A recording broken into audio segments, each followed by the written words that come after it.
it is the time to pay back.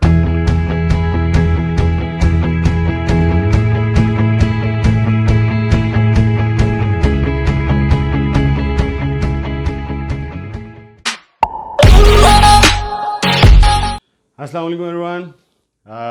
This is Shoaib Farooqi and I welcome you all on another very interesting video of That's the Point. So today's video is about a very short brief on why oil and gas prices are going up. Today is 5th of October. This video is being recorded on 5th of October 2021, and this perspective is in the lights of ongoing scenarios all around the world. This is probably a perspective which we're gonna end or gonna be changed in next 1 or 2 months, but some important issues will remain. So being an oil man, yes, I'm happy that oil and gas prices are going up, and so there will be a lot of other people with me, but there is an area of concern this time. We need to think and see why these prices are going up right now and why they were not going up before, and what are the changes all around the world, what caused these prices to go up. And this time there's one very unique thing happening, is the natural gas prices are also going up. So we will relate both of these commodities and see that what are the reasons. So before I move forward, don't forget to subscribe to my channel. That's the point. So we'll stay in touch and we'll be discussing a lot of these things in future. Okay, so before we move into the discussion, I will want to show you or recall you the map of the world. And if you see on the screen the map of the world, where we will see and point out the biggest producers and biggest consumers of oil.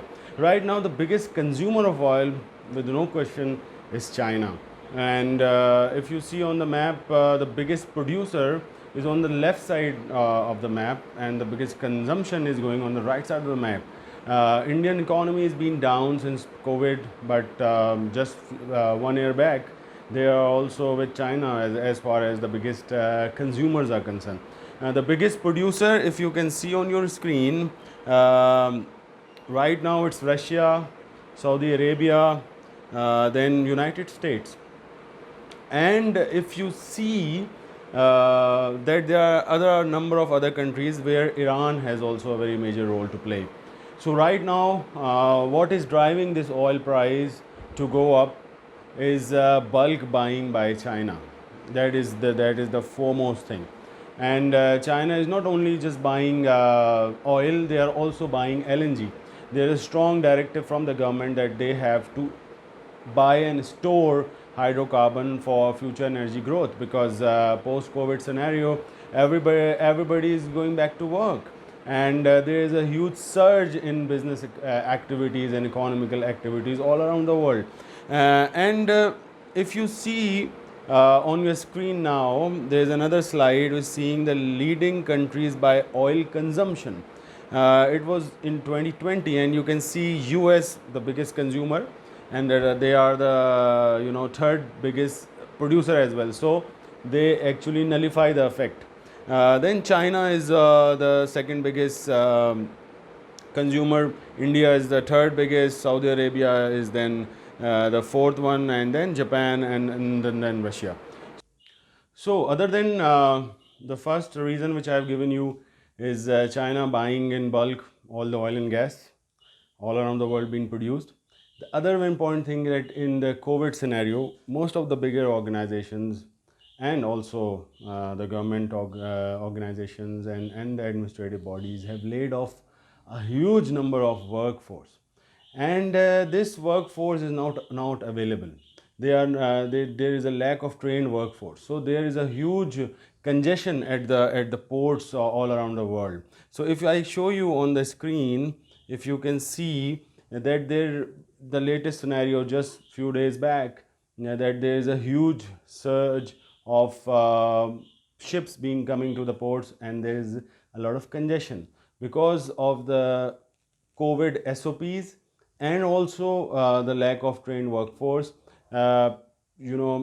Administrative authorities are struggling to offload those containers, those ships, and those ships are also, carrying oil and LNG as well. So this is another reason.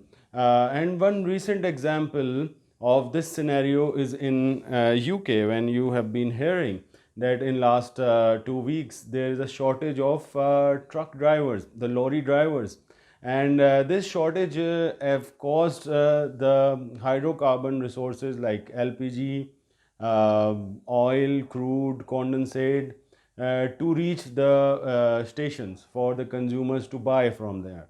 So right now I'm sharing on the screen, there's a news clipping just yesterday that UK government have asked the UK Army to come in to help the local administrative bodies to cope up with this challenge.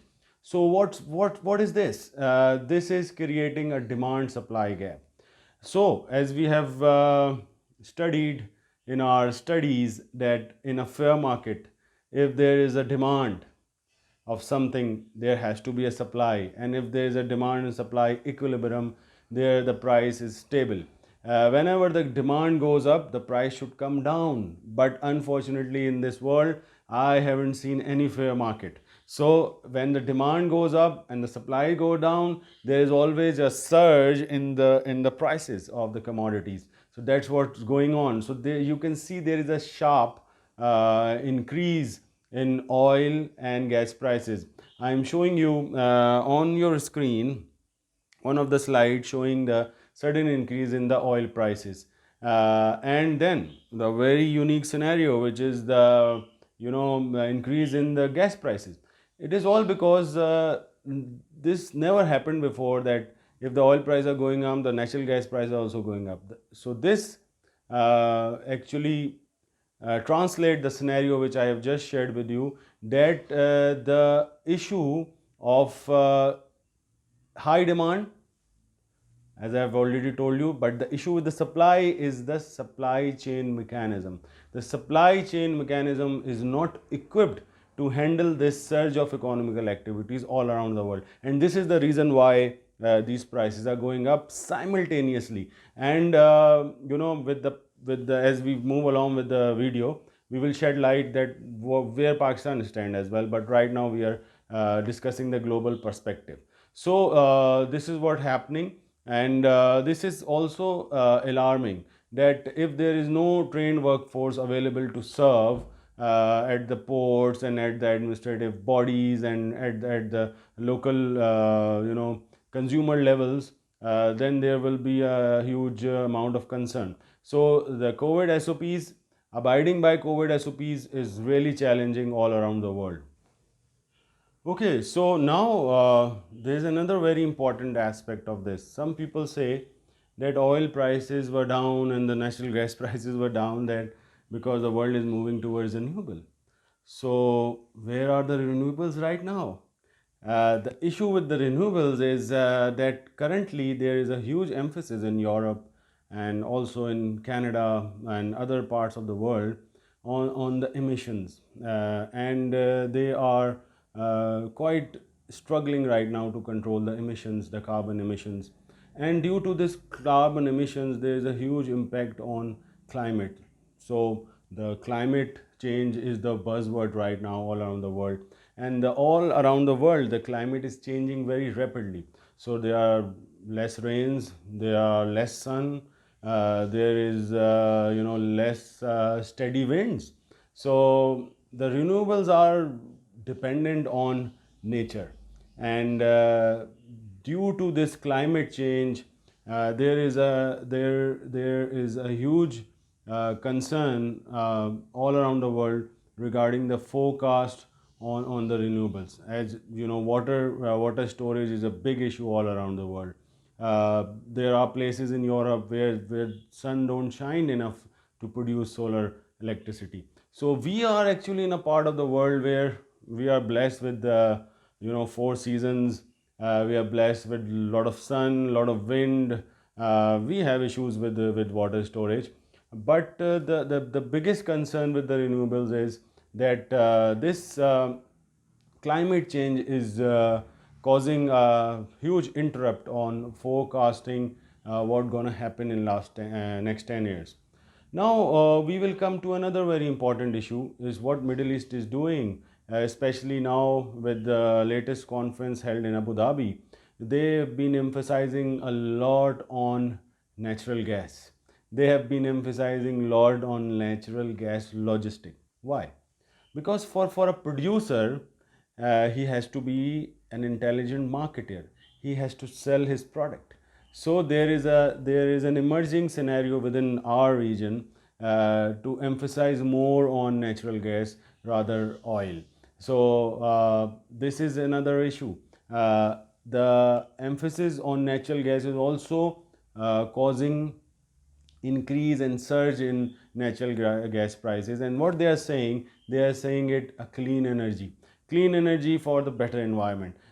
They say that you burn more gas than oil. And there is an example that lately Saudi Aramco have announced that they're gonna invest a lot of money in next 10 years on development of shale gas. So what a country has to do to invest on shale gas when they are the second biggest oil producer right now, and they have a lot of reserves of oil, but they are thinking 20 years ahead, and they are planning that to emphasize more on the production of natural gas.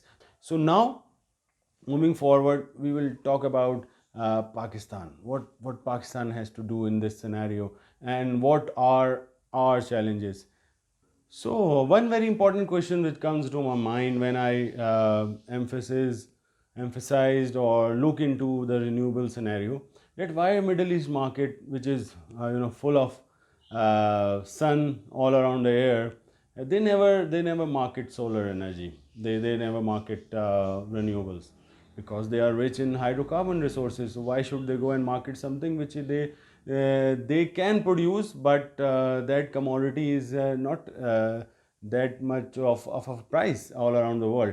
So still they are quiet on this, and they are emphasizing more on the development of hydrocarbons. So if we consider the map of the world again, on the left side of the world there will be another emphasis for another 10 years at least on hydrocarbons. So oil is not going anywhere, and natural gas is also compensating the need of the world.